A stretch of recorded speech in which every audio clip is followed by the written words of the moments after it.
میاں بیوی کی ایک فطری تمنا ہوتی ہے کہ ہمیں اللہ تعالیٰ اولاد سے نوازے، اس لیے کہ بچوں کے بغیر خوبصورت گھر بھی ویران اور بے آباد نظر آتا ہے۔ اللہ تعالیٰ نے ہر مرد کے دل میں یہ خواہش رکھی کہ میں باپ بنوں، ہر عورت کے دل میں یہ خواہش رکھی کہ میں ماں بنوں۔ اس لیے ہم نے دیکھا کئی مرتبہ ایک لڑکی جس کی شادی کو کچھ سال گزر گئے، تعلیم یافتہ ہے، خوبصورت ہے، خامند کی محبت اسے ملتی ہے، گھر میں ہر چیز کی ریل پیل ہے، لیکن اداس نظر آتی ہے۔ اس کی وجہ کیا؟ کہ اس کو امید نہیں لگ رہی اور وہ ماں نہیں بن رہی۔ اس کے لیے وہ علاج معالجہ بھی کرواتی ہے، دعائیں بھی کرواتی ہے، تہجد پڑھتی ہے، اولاد کی دعا، قرآن پڑھتی ہے، اولاد کی دعا، کسی اللہ والے کی مجلس میں گئی، اولاد کی دعا، کسی فقیر کو کچھ دیا، اولاد کی دعا، حج عمرے پہ گئی، اولاد کی دعا۔ اب اس نوجوان بچی کو پتہ ہے کہ اگر اولاد کا سلسلہ شروع ہوا تو 9 مہینے تو مجھے بالکل بیمار بندے کسی کیفیت میں رہنا پڑے گا، نہ کھانا اچھا لگے گا اور ہر وقت ابکائی آئے گی اور جسم کے اندر عجیب سی حالت کیفیت ہوگی، اور اس کے بعد جب بچے کی ولادت کا وقت ہوگا تو عورت کے لیے تو زندگی اور موت کا معاملہ ہوتا ہے۔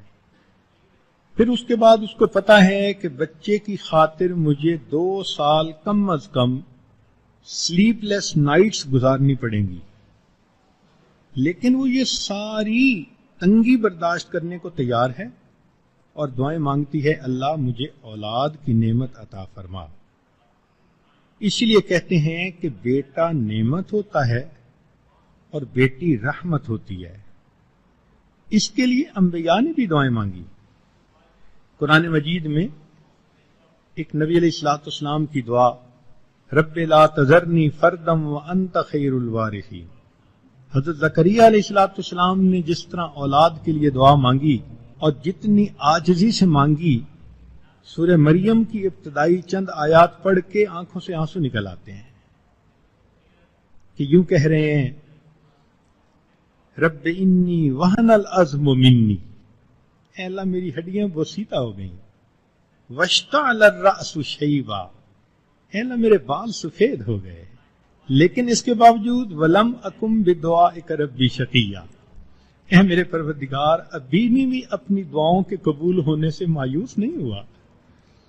یعنی اولاد کی دعا مانگتے مانگتے بڑھاپا آ گیا اور ابھی اللہ کے در سے لو لگی ہوئی ہے۔ پھر کہا فہب لی من لدنک ولیا، اے اللہ مجھے بیٹا عطا فرما دیجیے۔ تو اولاد کا ہونا ایک خوشی، لیکن اولاد کا نیک ہونا اس سے بھی بڑھ کر خوشی ہوتی ہے۔ اس لیے شریعت نے یہ تعلیم دی کہ جب میاں بیوی آپس میں ملیں تو دعا پڑھیں، اللہم جنبنا الشیطان وجنب الشیطان ما رزقنا۔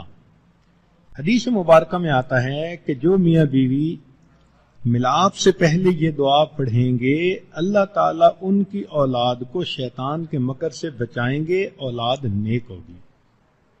اب اس پر ذرا غور کیجئے کہ نبی علیہ الصلوۃ والسلام نے یہ کیسا سنہری اصول بتایا اولاد کے نیک بننے کا۔ ہم بنیاد ہی غلط رکھتے ہیں۔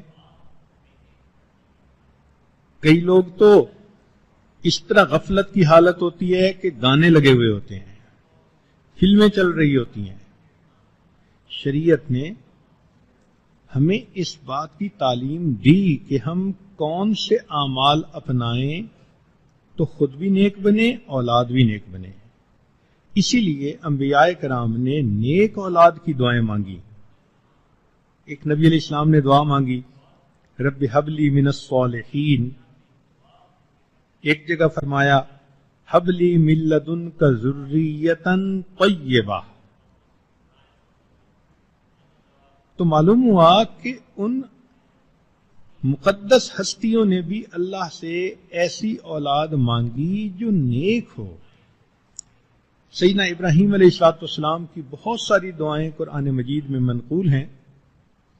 ایک جگہ فرماتے ہیں ربنا وجعلنا مسلمین لک ومن ذریتنا امۃ مسلمۃ لک. تو دیکھیے اپنی اولاد کی بھی نیکی کی دعا مانگ رہے ہیں. ایک جگہ فرماتے ہیں وجنبنی وبنی ان نعبد الاصنام. اے اللہ مجھے بھی اور میری اولاد کو بھی بچا لیجئے اس سے کہ ہم بتوں کی پرستش کریں. ایک جگہ فرمایا رب اجعلنی مقیم الصلاۃ ومن ذریتی. ایسی جیسے کوئی چیز نتھی ہوتی ہے، اپنے لیے بھی دعا مانگی، اولاد کے لیے بھی دعا مانگی. ایک جگہ کہا رب انی اسکنت من ذریتی بواد غیر ذی زرع عند بیتک المحرم. سبحان اللہ. قرآن مجید میں ہمیں بھی یہ بات سکھائی گئی کہ اولاد نیک ہونے کی ہم بھی دعا مانگیں. چنانچہ قرآن عظیم الشان میں یہ دعا موجود ہے ربنا ہب لنا من ازواجنا وذریاتنا قرۃ اعین. اے اللہ ہماری بیویوں اور اولادوں میں سے ایسا بنا جو ہماری آنکھوں کی ٹھنڈک بنے. وجعلنا للمتقین اماما. اور اللہ ہمیں متقیوں کا امام بنا دیجیے. تو بہرحال اولاد کی تمنا ایک فطری خواہش ہے ہر انسان کے دل کی. اولاد دنیا کی زینت ہوتی ہے، اس لیے فرمایا المال والبنون زینت الحیات الدنیا. اور انسان کے دل میں اس کی رغبت ہوتی ہے. فرمایا زین للناس حب الشہوات من النساء والبنین. ایک جگہ فرمایا وَاعْلَمُوا أَنَّمَا الْحَيَاةُ الدُّنْيَا لَعِبٌ وَلَهْوٌ وَزِينَةٌ وَتَفَاخُرٌ بَيْنَكُمْ وَالتَّكَاثُرٌ فِي الْأَمْوَالِ وَالْأَوْلَادِ. اور اگر اولاد نیک ہو تو دنیا کی زینت کے ساتھ ساتھ آخرت کا بھی ذخیرہ بنتی ہے. چنانچہ بخاری شریف کی روایت ہے آدمی جب فوت ہو جاتا ہے انقطع عملہ الا ثلاث. اس کے اعمال منقطع ہو جاتے ہیں سوائے 3 کے، اور ان میں سے ایک ہے ولد صالح. اگر اس نے اپنے پیچھے نیک اولاد چھوڑی تو یہ نیک اولاد اپنے ماں باپ کے لیے صدقہ جاریہ بن جاتی. لا الہ الا اللہ لا الہ الا اللہ لا الہ الا اللہ لا الہ الا اللہ لا الہ الا اللہ لا الہ الا اللہ لا الہ الا اللہ لا الہ